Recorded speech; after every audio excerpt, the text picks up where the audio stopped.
Hey, salut, c'est les podcasts vidéo de VV. Donc c'est internet, c'est des podcasts, c'est cool, c'est futile, voilà, on s'amuse. Je discutais avec des potes là sur Facebook sur la catastrophe de Fukushima. Et là récemment il y a eu encore un séisme et tout, et les mecs ils sont évacués et tout. Hop, j'embarque la vidéo. Donc j'ai fait un post bien sûr, avec le séisme de magnitude 7,3,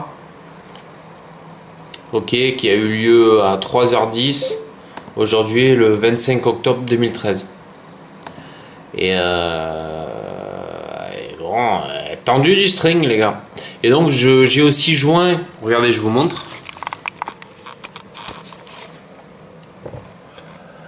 J'ai aussi joint en commentaire un dossier que j'ai mis nucléaire. Donc en fait, c'est un dossier qui parle du iodure de potassium. Voilà, qu'on prend, enfin voilà, tout ça, savoir si c'est pas si mauvais que ça pour la santé, tout ça, machin. En cas d'exposition radioactive. Et en fait, en commentaire, qu'est-ce que j'ai eu? Un truc qui m'a trouvé le cul. Résistance Haute-Normandie, qui me dit le site de la désormais fameuse centrale Fukushima. Grâce à ce docteur, ces pauvres bougres qu'on envoie se faire irradier à haute dose ont reçu une injection de 25 grammes de vitamine C par voie intraveineuse avant d'aller travailler sur le site radioactif. L'équipe du docteur Yanakizawa a ensuite procédé à une évaluation médicale des individus vitaminés. L'analyse a montré que l'ADN n'avait pas subi de dommages et qu'il ne présentait pas d'indicateurs précancéreux. Chez les travailleurs n'ayant pas été traités à la vitamine C, l'ADN avait subi des dommages et les indicateurs précancéreux étaient bien présents. Super! Par la suite, l'équipe de recherche leur a administré des hautes doses de vitamine C intraveineuse et ils ont tous récupéré les dégâts radioactifs. Donc là, il m'a posté ça, Résistance Haute-Normandie. Donc moi j'y réponds non, tu déconnes, tu sors ça d'où, la source de l'info et tout. Donc après il me l'a filé. Et du coup j'ai fait un copier-coller en message privé avec un pote qui taquine la vitamine C à haute dose, tout ça. Et il me confirme, il me dit ouais, j'ai un PowerPoint qui explique ça, machin. Bon, voilà le fichier en question, ok. Donc après, moi je parle moyennement anglais. Après c'est à vous de vérifier, hein. Je vais mettre le lien en bas de la vidéo. Si vous voulez vous faire un petit freestyle, allez-y, vérifiez. Moi j'y comprends que dalle. Mais bon, étant donné que c'est pas toxique la vitamine C, hein, il y a écrit vitamine C ici. Si la... Enfin, je veux dire, ça part dans les urines et tout, bon. Je pense que... Alors, qu'est-ce qu'il dit, vitamine C, là, liposomale, blablabla, machin... Ah, bon, il y a peut-être d'autres vitamines, il faudrait un peu regarder. Moi, je fais ça vite fait, mais bon. Bah, ouais, moi, je suis plutôt confiant sur la vitamine C, donc bon, voilà. Donc voilà, c'était juste pour vous faire un petit tour d'horizon du fichier en question. Donc, je mets le lien en dessous, hein, pour les plus rock'n'roll d'entre vous.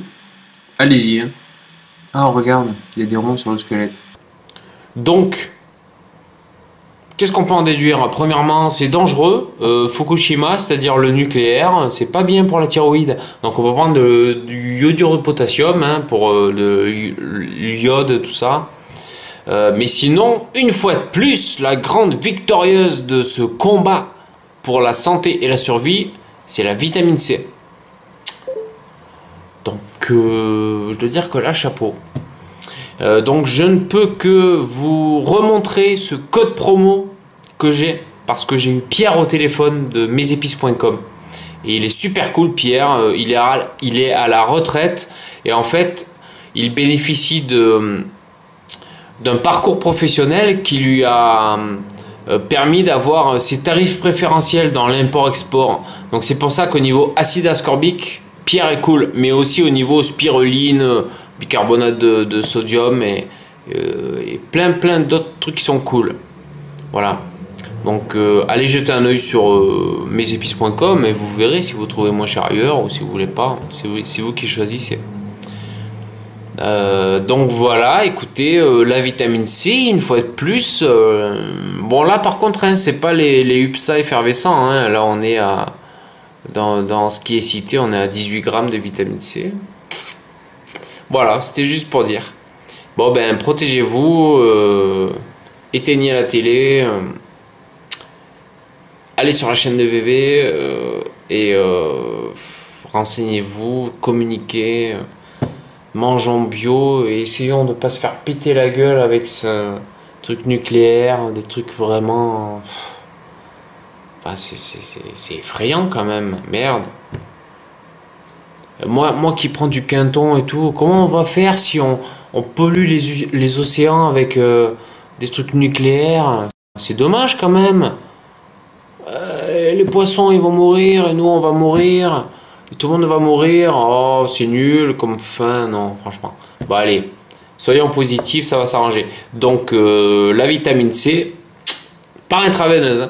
Donc peut-être que par intraveineuse, à ce qui semblerait, libre à vous d'essayer de trouver le protocole d'injection de vitamine C en intraveineuse, semblerait que ce soit plutôt l'ascorbate de sodium. Mais tu sais pas ce que c'est l'ascorbate de sodium? Ah, c'est quand tu mélanges de l'acide L-ascorbique, donc de la vitamine C, avec du bicarbonate de sodium. Parce que le bicarbonate de sodium abaisse l'acidité de la vitamine C. Et donc, voilà, c'est moins acide et je crois que c'est l'ascorbate de sodium qu'on prend pour faire des injections de vitamine C. Et ben ça tombe bien parce que mesépices.com vend de l'ascorbate de sodium. Trop cool, mesépices.com. En plus, ils offrent à partir de 40 € de commande, c'est rien 40 €. Ils offrent les frais de port. Voilà. Donc c'est cool. Allez, ben, protégez-vous hein, et on reste en contact. Hein. Ciao.